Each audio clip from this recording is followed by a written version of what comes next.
ابھی میں نے 2-3 بار جب میں نے رجت کا علاج بھی بتایا اس میں بھی میں نے اس کا ذکر کیا، نظر بد کا علاج بتایا اس میں بھی میں نے آپ کا اس بات کو دہرایا ہے کہ اسماء الحسنہ 2 طرح کے ہیں، ٹھیک ہے، ایک جمالی اور ایک جلالی۔ بسا اوقات یہ ہوتا ہے کہ ہم ان اسماء الحسنہ کو ملاتے ہیں، یعنی کمپاؤنڈ بناتے ہیں، مرکب بناتے ہیں، یعنی 2 اسم جوڑتے ہیں، تو بعض اسماء الحسنہ کی پھر جو ترکیب ہے جب وہ بدلتی ہے تو ان کی تاثیر بدل جاتی ہے، تو بعض اسماء الحسنہ پھر معتدل ہو جاتے ہیں۔ تو یوں اسماء الحسنہ 3 طرح کے پھر ہو جاتے ہیں، یعنی جلالی، جمالی اور معتدل۔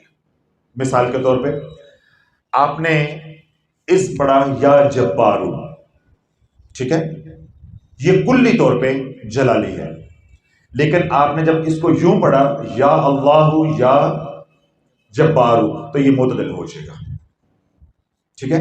پھر اگر آپ نے اس کو بسم اللہ شریف کے ساتھ پڑھا تو یہ اور معتدل ہو جائے گا، اس میں جمال کا عنصر غالب ہونا شروع ہو جائے گا۔ اللہ رب العزت کے 2 اسم مبارک ہیں جو ایک دوسرے سے مخالف سمت میں کام کرتے ہیں، یعنی روحانیت کی دنیا میں۔ ایک ہے یا باسطو اور ایک ہے یا قابضو۔ یا قابضو کا میں نے تھوڑے دن پہلے بھی بتایا ہے۔ یا قابضو یہ اسم جلالی ہے، اسم جلالی ہے۔ یا باسطو اسم جمالی ہے۔ یہ جو یا قابضو ہے یہ ہمارا موضوع نہیں ہے، جو آج میں عمل بتا رہا ہوں یہ آج عمل ہے اس میں جمالی کا۔ یہ اتنا خوبصورت اور اتنا پیارا عمل اور آسان عمل ہے جس کے رجت کے کوئی امکان ہے ہی نہیں۔ کسی کو کوئی بد نصیبی ہو تو میں کچھ کہہ نہیں سکتا کہ اللہ کی وہ پکڑ میں آ جائے، وگرنہ اس میں جمالی اور وہ بھی یا باسطو سوال ہی پیدا نہیں ہوتا، بلکہ یہ اس رجت توڑنے کے لیے بھی استعمال ہوتا ہے، لیکن میں اس لیے نہیں کرتا، میں ترجیح دیتا ہوں درود ابراہیم کو، کیونکہ جتنی اس کی تعداد پڑھنی پڑتی ہے وہ پڑھنے والا آج کے دور میں کوئی بندہ ملتا نہیں ہے، تو پھر اس سے امکان جو ہے کامیابی کا کم ہو جاتا ہے، اس لیے پھر میں اس کو تجویز نہیں کرتا۔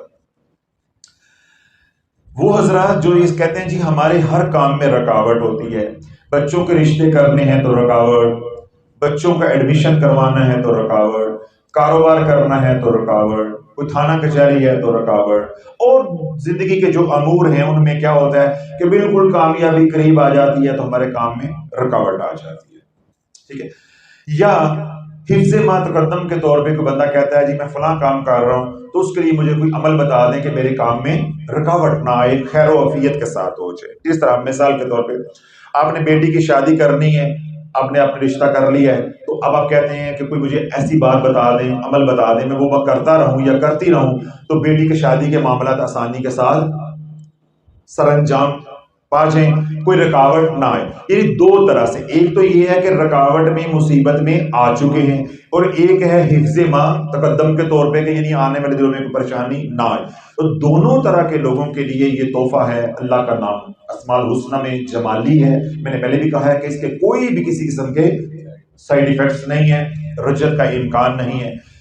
اس کے پڑھنے کا طریقہ یہ ہے کہ آپ نے اس اسم کو 1100 مرتبہ روزانہ پڑھنا ہے، یا باسطو یا باسطو یا باسطو، یا اللہ اس کے ساتھ نہیں جوڑنا ہے، یہ صرف ایک لفظ ہے، ایک لفظ آپ نے یاد کر لیا، پھر ایک رات ہی کا عمل ہے، جس کام کے لیے کریں گے بس ایک رات کو کریں گے، اللہ انشاءاللہ آپ کے لیے آسانی والے راستے جو وہ کھول دے گا۔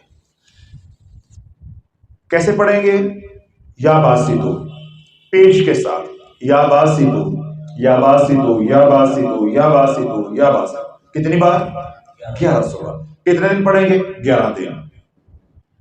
اب یہ جب آپ شروع میں پڑھیں گے تو بڑے آرام سے پڑھیں، چبا چبا کے پڑھیں، آدھے گھنٹے کا عمل ہے۔ یا باسطو یا باسطو یا باسطو یا باسطو یا باسطو، یعنی میں تو تیز پڑھ رہا ہوں، بڑے آرام سے، جس طرح میں پڑھ رہا ہوں تیز تیز پڑھ رہا ہوں، اگر آپ تیز تیز پڑھیں گے پھر تو اللہ یہ ٹوٹل 15-16 منٹ کا آرام آرام سے سمجھ کے۔ یہ باسط کس کو کہتے ہیں؟ باسط اس کو کہتے ہیں جو فروانی دیتا ہے، باسط اس کو کہتے ہیں جو رکاوٹیں دور کرتا ہے، باسط اسے کہتے ہیں جو پریشانیاں دور کرتا ہے، باسط اسے کہتے ہیں جو بند کاموں کو، بندشوں کو کھولتا ہے، باسط اسے کہتے ہیں جو بدحالی میں خوشحالی لے کر آتا ہے۔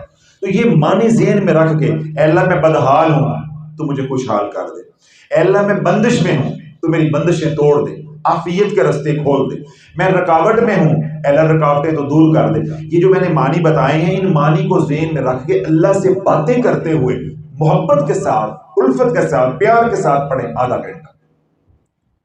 یا باسطو یا باسطو، ایسے پڑھو جیسے اللہ کو آوازیں دے رہے، جیسے دوست کو آوازیں دیتا ہے، دوست کو آوازیں دیتا ہے، ایسی محبت کے ساتھ پڑھیں۔ اللہ بولو پھر وظیفے کا مزہ ہے۔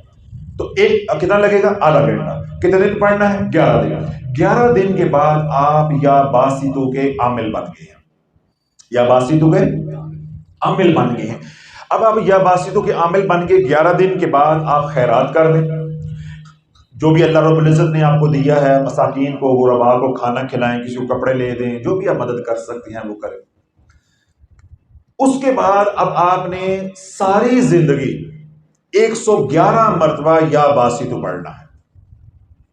کتنا؟ کتنی دیر؟ ساری زندگی۔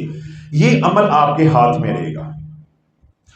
پہلے نمبر پہ تو جو روزانہ چلا کرنے کے بعد، یعنی اس کا عمل کرنے کے بعد، 11 دن کا وظیفہ کرنے کے بعد عامل بن گیا ہے، اللہ اس کی زندگی میں مشکل آنے نہیں دیتا، کیونکہ وہ روزانہ 111 بار پڑھ رہا ہے۔ بالفرض کوئی ایسی ہنگامی صورتحال پیدا ہو گئی، کوئی پریشانی آ گئی، تقدیر کی لکھی ہوئی آ گئی، تو کیا کریں گے؟ رات کو دوبارہ 1100 بار پڑھیں گے، ایک ہی رات، دن نہیں چڑھے گا، اللہ حالات کو بدل دے گا۔ یعنی عامل ایک بار آپ بن گئے تو پھر یہ ایک رات کا عمل ہے، ایک اللہ کا نام ہے، ایک لفظ ہے، ایک اسم ہے، ایک رات ہے۔ شرط کیا ہے؟ پہلے 11 دن عامل بنو، اس کے بعد کیا ہے کہ اب ساری زندگی 111 بار۔ پھر اس کی کوئی قید بھی نہیں ہے، دن کو پڑھو، رات کو پڑھو، کسی پر وضو نہیں بھی ہے تو تب بھی آپ تکرار کر سکتے ہیں 111، تاکہ میری زبان کے اندر تاثیر جو ہے وہ قائم رہے۔ لیکن جو پہلا 11 دن کا عمل ہے وہ ایک وقت مختص کر کے، چاہے صبح کا ہے، رات کا، اس میں آپ پڑھیں اہتمام کے ساتھ، اور اگر حصار کر لیں تو بہت ہی اچھی بات ہے۔ حصار کے اعمال میں نے پہلے بتائے ہیں، وہ آرزو اور تلاش چینل پہ پڑے ہوئے، اس میں جو سا بھی آپ کو آسان لگتا ہے وہ حصار کریں۔ اس کے بعد 11 دن ہر روز 1100 مرتبہ یا باسطو یا باسطو یا باسطو۔ تو 11 دن کے بعد آپ کیا بن جائیں گے؟ عامل۔ اور اس کے بعد میں نے کیا کہا؟ خیرات کر دے۔ اس کے بعد میں نے کیا کہا کہ 111 بار روزانہ پڑھتے رہنا۔ اور آخری بات میں نے کیا کہی؟ کبھی زندگی میں ایمرجنسی آ جائے، تقدیر کا لکھا آ جائے، ویسے آپ 111 بار پڑھتے رہیں گے، انشاءاللہ کوئی رکاوٹ آئے گی نہیں، اللہ آسانیاں کرتا جائے گا، کیونکہ یا باسطو کی تجلی آپ کے اوپر جب پڑے گی تو کیا ہوگی؟ فراوانی ہوگی، فراخی ہوگی۔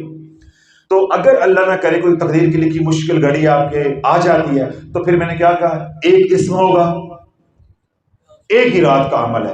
دوبارہ اس کو 1100 پڑھ کے اللہ سے گڑ گڑا کے دعا کریں، اول و آخر 11 بار درود پاک، انشاءاللہ اللہ جھولیاں بھر دے گا۔ اتنا پیارا، میٹھا، یہ ٹھنڈا ٹھار عمل ہے۔ وہ کہتے ہیں نا میٹھے چول تو ٹھنڈا ماحول،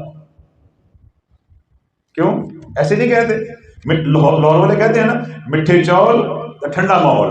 تو یا باسطو کا ایسا وظیفہ ہے کہ ٹھنڈے چول تو میٹھا ماحول، یعنی میٹھا نام ہے۔